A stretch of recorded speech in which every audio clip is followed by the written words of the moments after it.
How do we understand these sites? Not as stable entities, ones with an eternal appearance reflecting their most ancient and sacred past, but rather as continually evolving ones. I do not seek to identify the sites as they, quote-unquote, really were at some particular moment in time. I do not even seek to identify the real location of the sites associated with the life of the Buddha, accepting instead, but not always without critique, the imagination of those who located the Buddha's major life events at places that today bear the names of the sites at which they were understood to have occurred.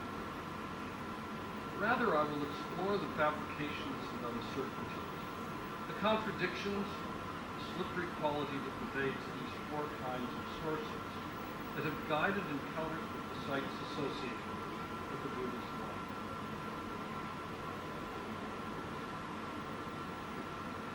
My case studies will be Lumbini, Bodh Gaya, Sarnath, and Kushinath, the four sites to which the Buddha, in a famous passage in the Mahaparinibbana Sutta, admonished his followers to visit. There are four places, Ananda says, this particular sutta. There are four places that a pious person should visit and look upon with feelings of reverence and awe. What are the four? Here the Tathagata, that is, the Buddha, was born. This is a place one should visit. Here the Tathagata became fully enlightened in unsurpassed supreme enlightenment. This is a place that should be visited. Here the Tathagata set rolling the unexcelled wheel of Dharma. This is a place the pious person should visit.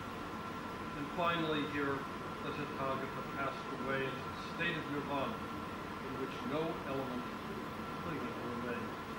And this too is a place that should be visited.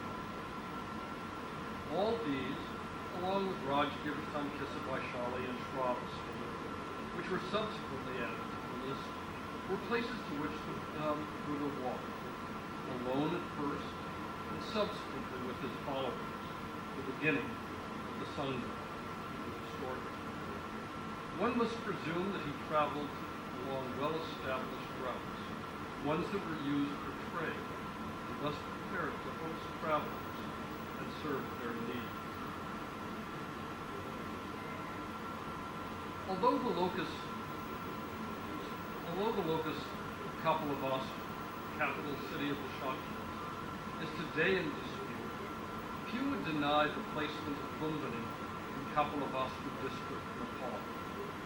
The district name alone lays claim to the capital city as well as the birth site.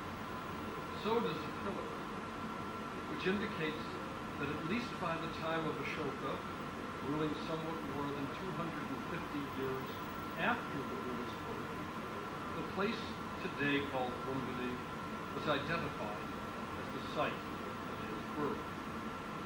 It's not, of course, clear how the place appeared in the 3rd century BCE when Ashoka was there, but it very well may be the case that even then, the site of the Buddha's birth was not identified clearly. For Ashoka feels compelled to give royal authority to the identity of the place by recording that here he announced that the Buddha had been born at this place, and so Ashoka made the village Lumbini free of taxes. He says that in his description here on this page. In the Buddha's time, however, it must have been quite rural. The Buddha Charta, the text about the 2nd century, reports simply that Maya went to Lumbini with the consent of her husband, King Shuddodana. And there, as she supported herself at the bough of a tree, the infant burst forth from her womb. The Lalita Vistara provides a more complete description, but indicates that Maya set out specifically for Lumbini, and that there a tree bent a branch downward for her to grasp, and the infant then emerged from her right side. Nowhere, however, does an ancient text suggest modern signage at the site does, that the stop in Lumbini was unanticipated, that Maya was headed to her native village, Devadaha. That apparently is a recent fabrication, linking Maya's travel to the present-day practice of women returning to their natal family to give birth. In any event, it is described as Lumbini Vana, that is, the Lumbini grove, or garden, or even forest. The implication being that it was quite rural and rich with trees. That is the sort of environment in which gods like to play, perhaps suggesting a deification of the prince from the moment of his birth. A stone with footprint like the preserved within the Maya Devi temple at Lumbini is said to mark the exact birthplace of Buddha, this sign here notes. Dramatically, it is today placed just beneath the relief depicting the Buddha's birth, as if to link that 5th century sculpture you now see with the very ancient event it depicts. Apart from these two things, pillar with Ashoka's inscription, the site has only structures identified as foundations of monasteries and several stupa basins, all assigned on archaeological evidence to the 1st century and later. There is at Lumbini, as at the other sites associated with the life of the Buddha, a clear separation between the archaeological site, a place of the ancient past, and the modern monasteries maintained some distance away. We thus might think of 4 distinct periods for Lumbini. The originary moment, that is, the spot of the Buddha's birth, the visit of Ashoka confirming the location of that spot, and the resulting monastic life of Lumbini, one that seems to have come to a rather clear end about the 10th century. The modern rediscovery of the site and the archaeological excavations that exposed it. And finally, its transformation, once again, into a living locus, replete with monastic establishments representing the Buddhist populations of modern nation states in the mantle of UNESCO World Heritage status. Although the Buddha did not explicitly urge his followers to visit Kapilavastu, the capital city of the Shakyas, its proximity to the place of his birth makes that a frequent place of pilgrimage today, as it probably was in pre-modern times as well. Its location, however, is contested. The Kapilavastu that India claims is a monastery located at Peshawar. It is clearly a monastery, revealing in its exposed brick remains both monastic structures and the stupa, all the prerequisites of an ancient monastery. The stupa, however, is understood as a special one that contains an 8th part of the Buddha's remains that were allocated by the Shakyas upon his cremation. Inside the stupa was found a small stone relic. According to signage at the site, quote, this relic shrine for Lord Buddha was donated by Shakyas, the brethren, the distinguished one, along with their sisters, their children, and their wives. Although the authenticity of the stupa reliquary, its inscription and its significance have all been called into question, I am less concerned with whether this reliquary actually did contain the Shakya's share of the Buddha's remains, but with the likelihood that this is what was believed, even a few centuries after it was demolished. For seals of the site attest to it as Kapilavastu Monastery of the Order of Monks. That, however, does not make it the capital of the Shakyas.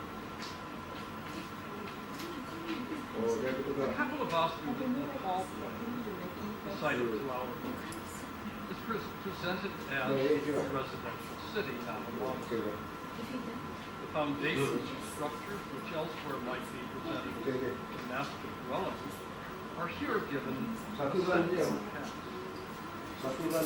One foundation, for example, is identified as the Eastern Gateway.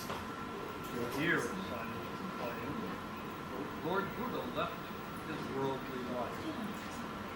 The site's western gateway is also open.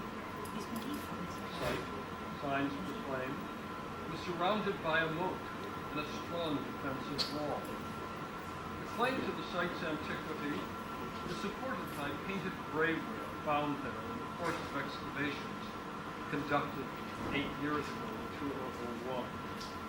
The site's antiquity, even evidence that its age corresponds with the time of the Buddha's life, does not prove the site's identity as the Shakya capital of Austria.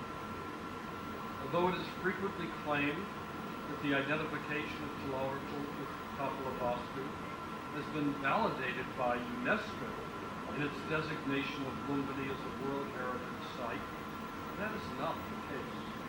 In fact, UNESCO explicitly has stated that the present state of knowledge is not sufficiently advanced to warrant inclusion in the designation. At the site identified as that of the Buddha's enlightenment, a tree long was the focus of the site. So much so that the site was identified as Mahabodhi Tower, or the tree of the great enlightenment. Bodh Gaya is a relatively recent name for the place. In literature describing the place as a Hindu performing the Shraddha ritual honoring recently deceased relatives might visit, Bodh Gaya is among them, always identified as Mahabodhi Tower. When the 7th century pilgrim Xuanzang went to the site of the Buddha's enlightenment, he simply noted that he'd arrived at the Bodhi tree without any of the excitement that one might imagine pilgrims experiencing upon coming to the site which Shakyamuni became the Buddha. The tree, of course, is recognized as marking the spot of the Buddha's enlightenment, and through time is purported to be a descendant of the very tree beneath which he sat in the course of his meditation. But that tree, enclosed within a shrine by the 2nd century BCE, came to be relegated to a platform on the west side of the new, large temple, whose main focus was a large seated image of the Buddha, probably the very one that currently is enshrined within the Mahabodhi Temple. The Mahabodhi Temple is the site's main structure is called. The tree presently on the temple's west side remains a focus of devotion to the site, but it is not the only such focus.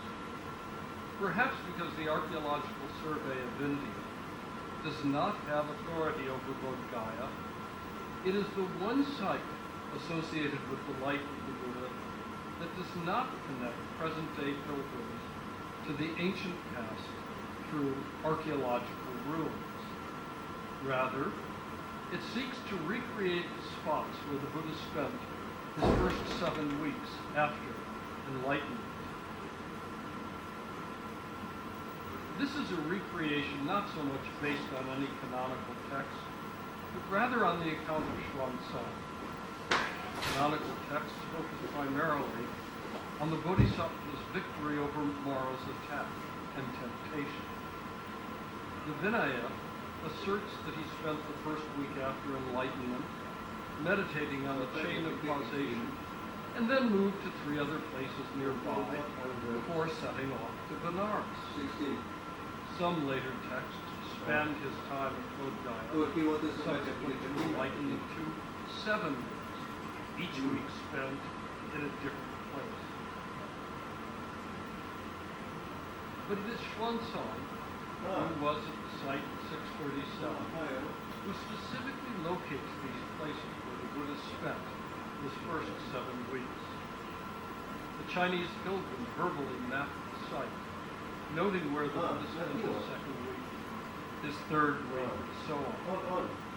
That served the needs of 19th century scholars, who so heavily relied on Chuan's site, taking his account of locations quite literally and precisely, forgetting that he wrote his text not from notes taken en route, but from memory years later when he was settled at the great Buddhist monastery in Xi'an. Thus, Alexander Cunningham and Rajendra Lal Mitra, as they surveyed Bodh Gaya, identified the places they believed corresponded with Xuanzang's sighting. It is not, however, the loci identified by the 19th century archaeologists that are today noted as the places the Buddha spent his first 7 weeks. Rather, the places identified by modern signage are all comfortably compact within the precinct of the Mahabodhi temple. For example, the Buddha is said to have spent his 5th or 6th, according to some sources, week after enlightenment by the dwelling of the serpent Muchalinda, who shielded the Buddha when a severe storm arose. Alexander Cunningham, who in 1861 founded the Archaeological Survey of India, identified the large pond then known as Budokkartal, which he says, quote, exactly answers the description given by the Chinese pilgrim at the tank of the dragon, Muchalinda. Rajendra Lal Mitra, however, argues that Cunningham had misread Xuanzang's report on the location of Muchalinda's lake, placing it considerably to the southeast of the temple. Today, signage at the site points worshippers right back to the tank identified by Cunningham, one conveniently within the temple precinct, and now adorned with an image of the Buddha protected by Muchalinda. See it right at the site. One designed by the Burmese artist Han Tin and apparently installed in 1984. As the librarian of the Mahabodhi Society explained to me, it's more convenient that way, isn't it? Thus a dispute regarding the location of an event said to have taken place in the 5th century BCE, a dispute based on a 7th century CE account, is resolved in favor of convenience. But whose convenience? After all, if the locus of this lake is within the temple compound, it is managed by the Temple Management Committee. If it is more distant, management is ceded to the Archaeological Survey of India. More than any of the sites associated with the Buddha's life, the location of Bodh Gaya itself is fluid, not fixed in geographic space. Just as the place recurs through replicas of the Mahabodhi temple, and even through the sites associated with the Buddha's first 7 weeks, in places as distant as Bagan, Chiang, Ching, and even Kissimmee, Florida in the U.S., so the site is manipulated and reformed. Bodh Gaya, like Lumbini discussed above, Sarnath, which I'll talk about in a few minutes, has been declared a UNESCO World Heritage Site. Yet the inscription on the World Heritage rolls failed to note the evolving life of the site. Of course, its connection to the Buddha is acknowledged, but its material life is concentrated only on the Mahabodhi temple and the 2nd century BCE stone railing that demarcated the circumambulatory path around the temple. Also cited is a pillar, presumably the unpolished, uninscribed pillar that stands before the pavilion in the front of the Uchilingo Lake. That is identified in the UNESCO inscription as dating to Ashoka's time, the 3rd century BCE, anchoring the site like Lumbini in that much admired past moment that gives a sort of historical legitimacy to antiquities. If parts of the Buddha's life are cast as myth, a link to Ashoka grounds the site in historical reality. But overlooked by the UNESCO inscription and by most scholarship on Bodh Gaya, my colleague at the University of Texas, Janis Lioshko, has effectively observed, are all the remains of the 9th and 10th centuries, that is, the sculptures we might call Pala, after the dynasty ruling when they were made, even though the Pala kings provided no obvious patronage for Bodh Gaya, as they did for some other Buddhist sites, for example, Vikramashila in India, Harapur in Bangladesh today. At that time, as in the present, government may have been an unwelcome authority for Bodh Gaya. Today, that is particularly understandable given the legal battles that were fought over control of the temple and the present structure of the Temple Management Committee, mandated by legislation that gives a majority vote to Hindu members.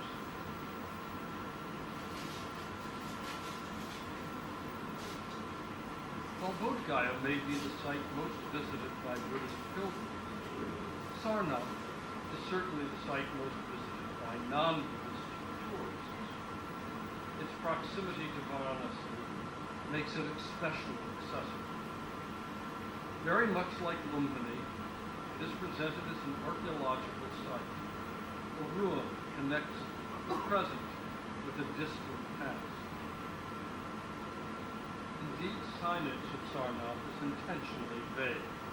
For example, Monastery Number 5, or Munaganda Kuti Vihar, but without any indication of date, offering the possibility that these monasteries were occupied at the time of the Buddha himself.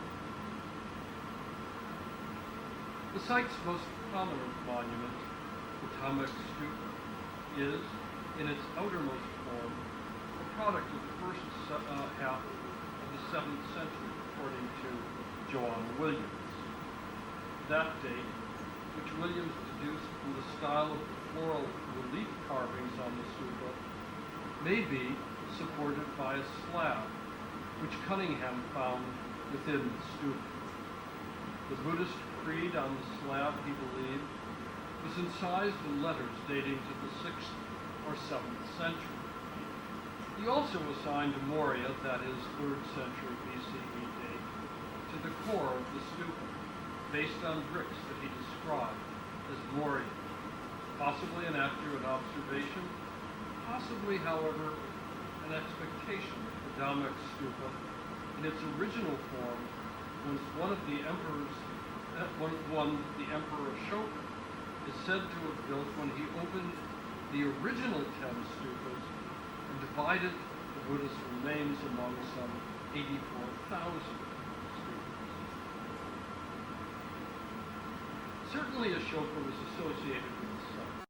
For the most famous of all his pillars, the one with 4 endorsed lions serving as the emblem of the Republic of India, was found there and resides just inside the entrance to the Sarnath Museum. And it was on this pillar, as well as others, that he added an order that no one is to cause dissension within the Buddhist order, doubtless because there was already some dissension that he had to address.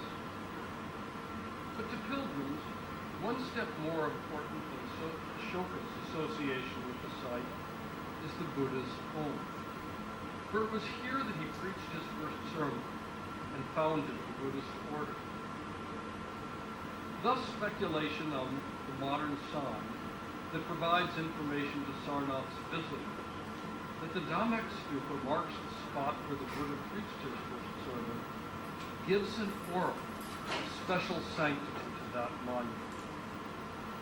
That speculation is based on an inscription of the year 1026, the Common Era, which names this the Dharma Chakra Stupa, not a name that especially suggests a locus indicator, since the entire site is associated with the turning of the Dharma Chakra, the wheel of the law, and so hardly specific to this stupa. Although the Dhammik Stupa is the site's most visible monument, the lion capital that once crowned the pillar bearing Ashoka's edicts is certainly its most famous monument. The pillar on which it stood has fallen and broken into several pieces, but is preserved in a modern enclosure, one conforming with the archaeological appearance of the site. Like the multiple ways in which the site itself can be understood, so the capital with four dorsal lions, standing on a platform of four animals, the lion, bull, elephant, and the horse, each separated by a wheel, may be read in complex ways. Its likely meaning at the time of Ashoka is probed quite brilliantly by the French scholar Jean Pigelucci. But it is also, of course, the emblem of the modern Republic of India. Nehru's choice because it was associated with no living Indian religion. Although not stated explicitly, the selection was also intended to associate the modern republic with India's magical moment of the past, the reign of Ashoka, also invoked by rulers past, as, for example, Joanna Williams has observed for the Gupta dynasty ruling in the 4th century. Like Bodh Gaya, whose name evolved in relatively recent times to distinguish the site from nearby Gaya, so Sarnath is a name that is entirely modern, a reference to the village located close to the site when it was identified in the 19th century.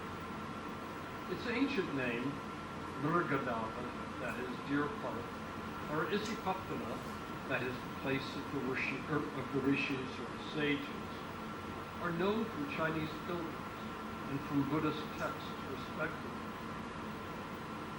As if to create an appearance for the place based on the ancient name Mrgadava, a small deer park, literally a zoo-like park with deer, has been established immediately beside the site's excavated area. But the site made bucolic by the deer obscures contention regarding its management. Just as there had been an effort to wrest control of Bodh Gaya from the presently structured Temple Management Committee, so there has been a movement to remove the Archaeological Survey of India as the authority entrusted with the management of Sarnath. While the All India Mahabodhi Temple Liberation Action Committee has taken its case to the United Nations, the Buddhist Heritage Project has petitioned the President of India to replace the Archaeological Survey of India with, quote, a managing committee comprising of Indian Buddhists, as well as offering the Buddhist pilgrims all over the world the liberty to perform their rituals over a period of days or weeks, and to stop charging an entrance fee.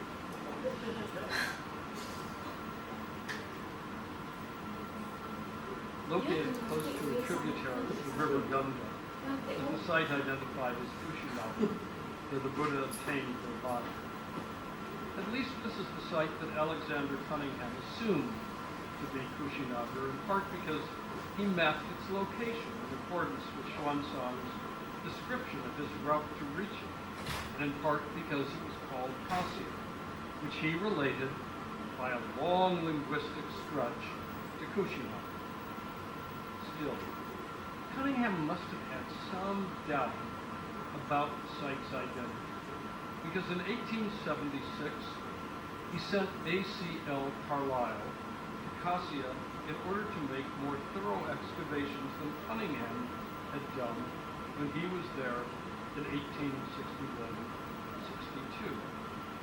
Said Carlyle, quote, "Cunningham was desirous that I should do so in order to obtain some actual or more certain or conclusive proofs that this really was the site of Kushinaga, which up to that time could not be said to be absolutely certain."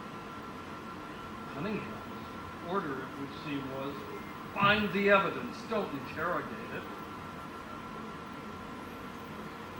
Carlyle had at least some success, because there he unearthed the damaged remains of an enormous 5th century Parinirvana Buddha image, some 6.1 meters in length.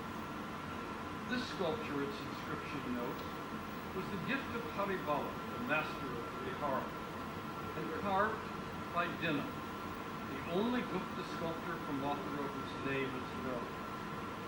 This, Carlyle assumed, must be the figure to which Xuanzang referred when he noted, quote, "There is here a great rift Vihara, in which the figure of Nirvana, forgotten architecture, is depicted."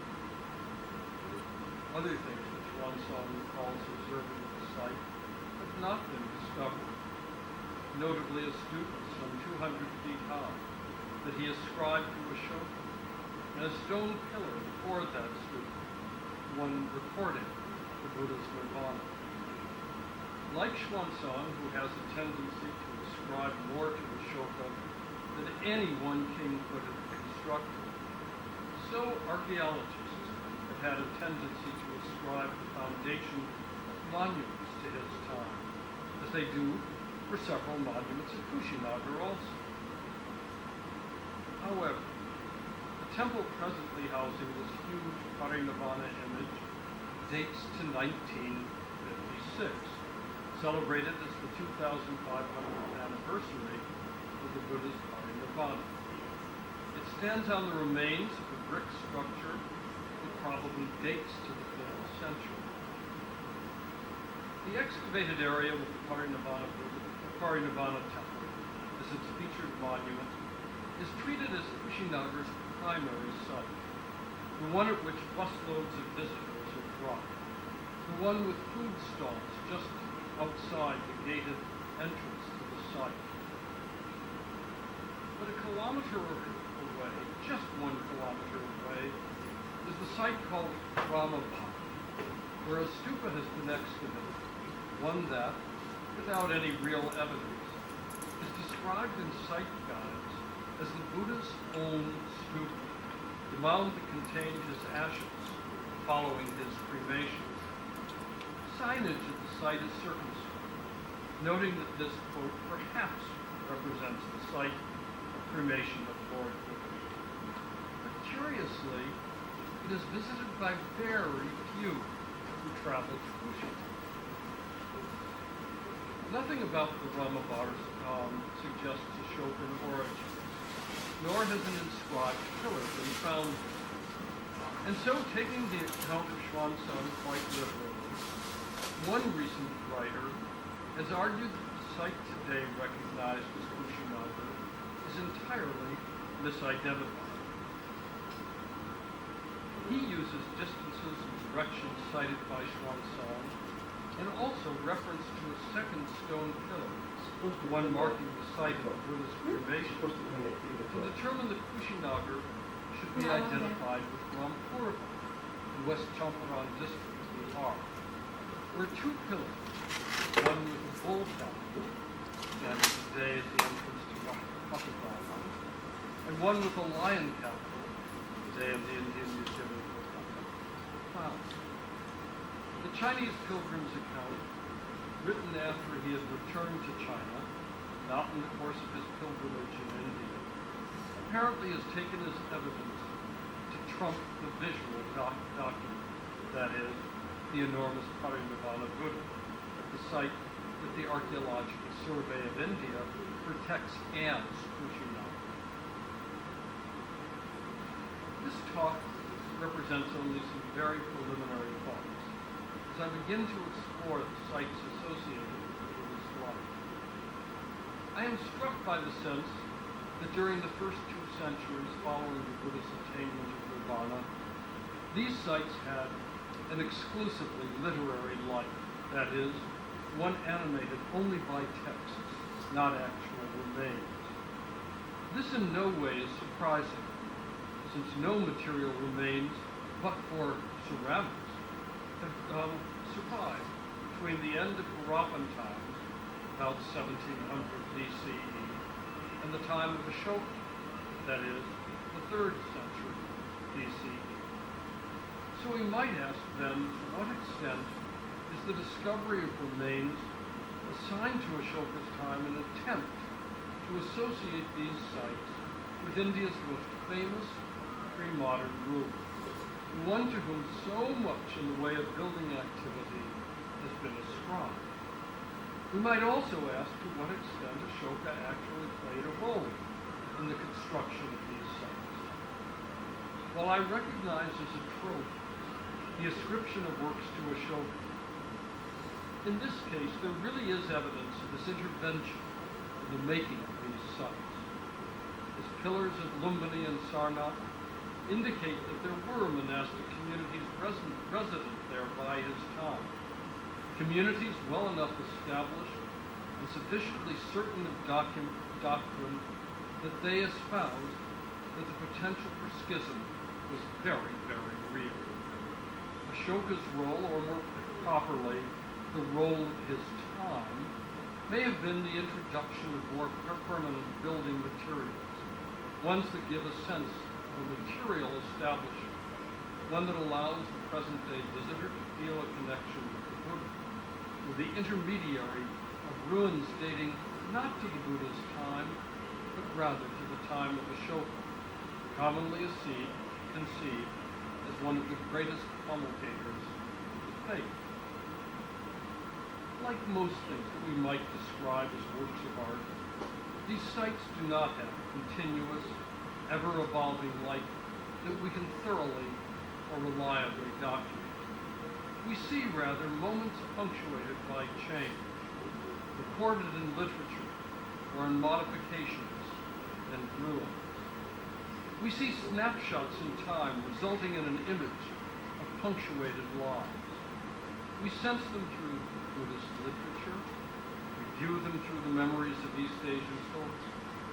We understand them through the reports of archaeologists, and we experience them through the presentation by the authorities who are charged with conserving them. These perspectives, sometimes complementary, sometimes contradictory, sometimes filling gaps in the manufactured record, sometimes actually creating new gaps, sustain the sites as vibrant entities, ones with a history that becomes not more lucidly focused, but rather ever more dynamic. Thank you.